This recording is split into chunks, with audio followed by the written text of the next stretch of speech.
Estructura del aminoácido. El aminoácido va a estar formado por 1. Un grupo amino, que son dos hidrógenos unidos a un nitrógeno. 2. Un átomo de hidrógeno. 3. Un grupo de cadena lateral o también llamado grupo radical, que es aquel que le da esta variabilidad, es decir, es el único segmento de la estructura del aminoácido, que varía entre los 20 aminoácidos, y, gracias a este es que existen diferentes aminoácidos. 4. Un grupo carboxilo, que son un carbono con dos oxígenos y un hidrógeno. 5. Un carbono alfa. Enlace peptídico. La unión de estos aminoácidos se va a realizar en una orientación carboxiamino y es un enlace covalente. Es decir, primeramente el grupo carboxilo contacta y se orienta hacia el grupo amino. El grupo amino va a donar un hidrógeno, el grupo hidroxilo va a donar un oxígeno y un hidrógeno. Estos hidrógenos y oxígeno van a formar una molécula de agua. Enlace peptídico ejemplo, esto es un enlace peptídico entre dos aminoácidos.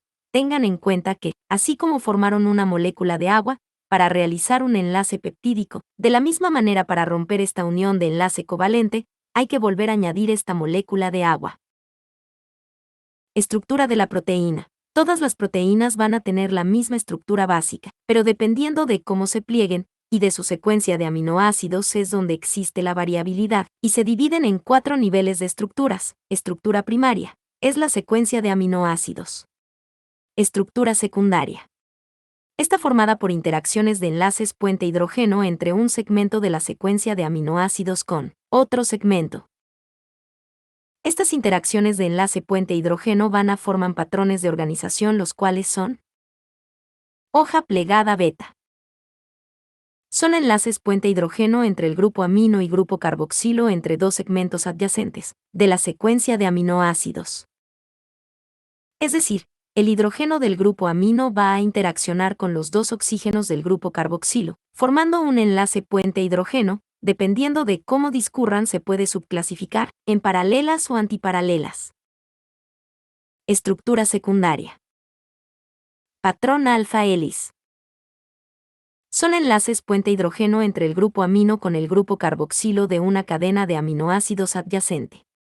Es decir, interacciona el hidrógeno del grupo amino con los dos oxígenos del grupo carboxilo, formando un enlace puente hidrógeno, provocando que cada 3 a 6 residuos unidos, la estructura se pliegue sobre sí misma dándole este patrón de hélice. Estructura terciaria. Las hélices y las láminas plegadas se van a plegar en dominios más compactos, es decir, van a empezar a plegarse entre los diferentes patrones de estructura secundaria, y el conjunto de este plegamiento se llama estructura terciaria. A partir de este nivel de estructura, las proteínas ya presentan función, pero no todas. Algunas necesitan un nivel de estructura más para ser funcionales. Estructura cuaternaria. Las proteínas individuales o polipéptidos van a interactuar en subunidades para formar un montaje de proteína, mucho más grande y complejo, que pueden estar conformados entre 2 a 100 cientos de proteínas, las cuales van a estar interaccionando por varias interacciones débiles no covalentes, puentes hidrógenos, interacciones hidrofóbicas, etc., y a veces están estabilizadas por puente disulfuro. Un ejemplo claro de estructura cuaternaria es el complejo de la hemoglobina, que está formado por 4 proteínas globinas junto con otros elementos para formar la hemoglobina tetramérica. Plegamiento de las proteínas. El plegamiento de la proteína sucede al finalizar la síntesis de la misma. Esta cadena de aminoácidos debe plegarse sobre sí misma de una manera específica para adquirir una estructura tridimensional. El correcto plegamiento determinará su correcta funcionalidad. Asimismo, una proteína puede plegarse de diferentes maneras para adquirir diferentes funciones. Para muchas proteínas su plegamiento está facilitado por las chaperonas moleculares. Son proteínas que interaccionan con péptidos parcial o incorrectamente plegados, facilitando rutas de plegamiento correctas, o aportando microentornos en los que pueda tener lugar el plegamiento. Desnaturalización de las proteínas. Es cuando esta estructura tridimensional se ve lo suficientemente perturbada por factores externos, que provocan el repelo en esta cadena de aminoácidos, provocando que pierda esta estructura tridimensional específica, es decir, su conformación nativa, lo que afecta su funcionalidad, factores externos como cambios bruscos de pH, temperatura y reactivos desnaturalizantes. Algunas proteínas pueden adquirir nuevamente su conformación nativa mediante la renaturalización, es decir, recuperan ese plegamiento característico, se pliegan sobre sí mismas nuevamente de forma correcta. Funciones de las proteínas. Presenta función estructural, de reserva, enzimática, hormonal, transporte, etc. Clasificación de las proteínas. Si bien existen múltiples clasificaciones por su estructura, función, solubilidad, forma a las proteínas principalmente se las clasifica en dos grupos: globulares, forma esférica, poseen estructuras de hélices alfa y hebras beta, además no presentan estructuras repetitivas, por lo que tendrá un diseño compacto con funciones particulares, son solubles en agua, ejemplo, insulina, globulinas plasmáticas, etc. Fibrosas, tienen forma alargada, con forma cilíndrica, son de baja solubilidad en agua, se encuentran en la queratina, miosina, colágeno y fibrina. Destino de los aminoácidos. Estos aminoácidos tienen dos destinos. Primer destino: la biosíntesis, se van a convertir en proteínas o otros componentes, por ejemplo hormonas. Segundo destino: la obtención de energía. Acá hay que hacer una distinción. El grupo amino se va al ciclo de la urea y el esqueleto carbonado se dirigirá a la gluconeogénesis por la acción de la transaminación y diseminación en el hígado. Transaminación y desaminación. Inicialmente el aminoácido libre surge de las proteínas donde sufren una proteólisis, produciendo aminoácidos libres. Por ejemplo, un músculo. Para este proceso se utiliza siempre al aminoácido de la alanina, ya que es el aminoácido más sencillo para explicar el proceso de transaminación y desaminación. Entonces la alanina va a viajar desde el sitio de la proteólisis, a través de la sangre, hacia el hígado, en donde llega al hepatocito, que es la célula del hígado. Una vez adentro del hepatocito, mediante la acción de las transaminasas, las cuales se encargan de transferir el grupo amino, de la alanina hacia el alfa-cetoglutarato principalmente, aunque no exclusivamente. El aminoácido de la alanina, al perder el grupo amino, se transforma en un piruvato, por lo que ahora podrá pasar al proceso de la gluconeogénesis para obtener glucosa a partir del pivurato. Mientras que el alfa-cetoglutarato, al recibir el grupo amino, se convirtió en glutamato. Y acá concluye el proceso de transaminación, el cual es transferir el grupo amino. Algo para destacar de esto es que las transaminasas no movilizan inmediatamente al grupo amino, sino que se quedan con el grupo amino por un breve lapso de tiempo. ¿Qué importancia tiene esto? Punto. La importancia radica en que si no existe algún otro sustrato para transferir ese grupo amino de las transaminasas, estas mismas ya presentarán el grupo amino, por lo que no van a poder seguir trabajando hasta que transfieran este grupo amino. Otra cosa para destacar es que la alanina se transforma en pivurato, pero esto no significa que todos los aminoácidos en este proceso se transformen en pivurato, por lo que vamos a llamarlos esqueletos carbonados al producto de otros aminoácidos por seguridad. Ahora una situación hipotética para que se entienda mejor el primer punto.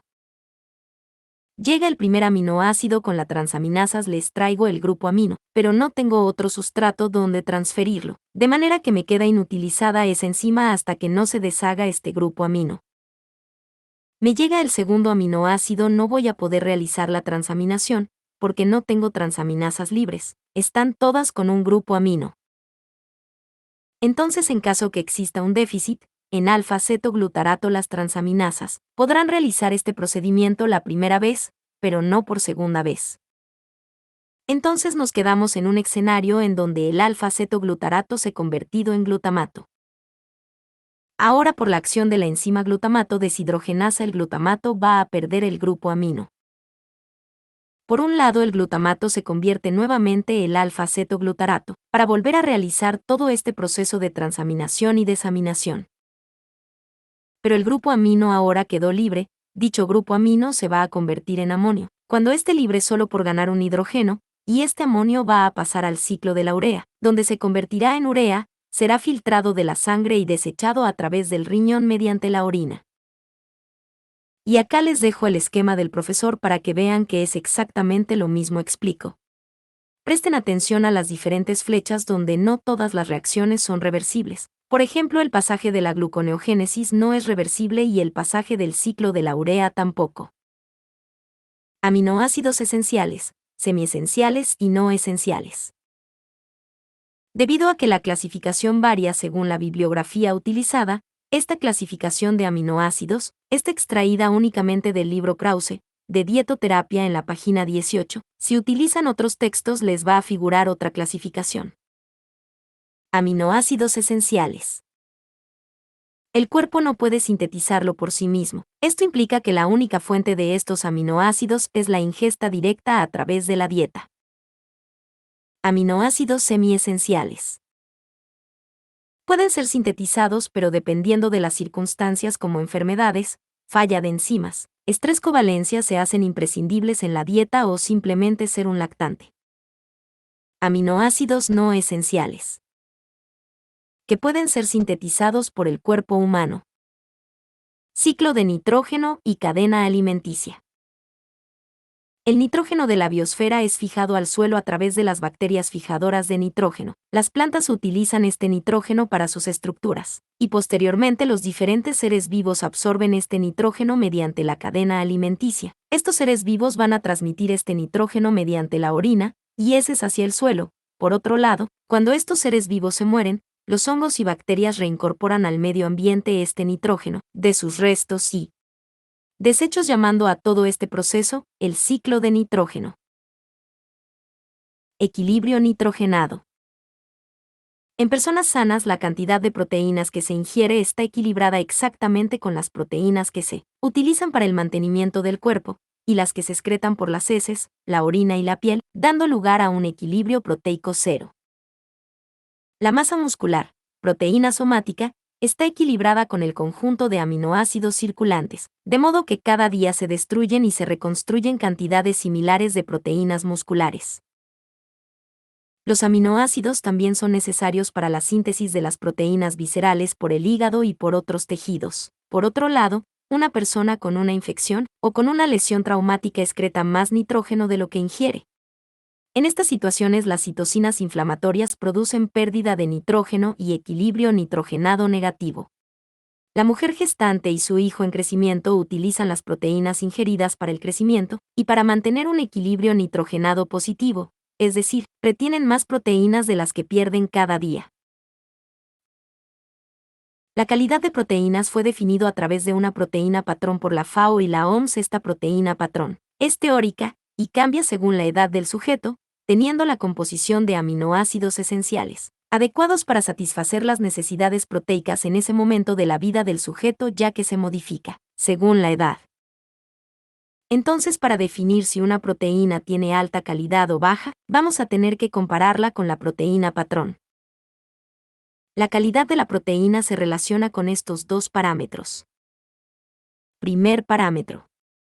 La calidad de la proteína es la presencia y proporción de aminoácidos esenciales comparado con la proteína patrón. Es decir, si yo tengo una proteína que presenta una menor proporción de aminoácidos esenciales, es una proteína de menor calidad en comparación a la patrón. Pero si yo tengo una proteína que presenta por exceso de proporción de aminoácidos esenciales en comparación a la patrón, es una proteína de mala calidad, ya que se realizaron estudios y se comprobó que el exceso de un aminoácido específico es contraproducente, ya que si tengo un aminoácido en concentraciones excesivas, va a haber una competencia entre los diferentes aminoácidos en la absorción intestinal. Segundo parámetro. La digestibilidad de la proteína.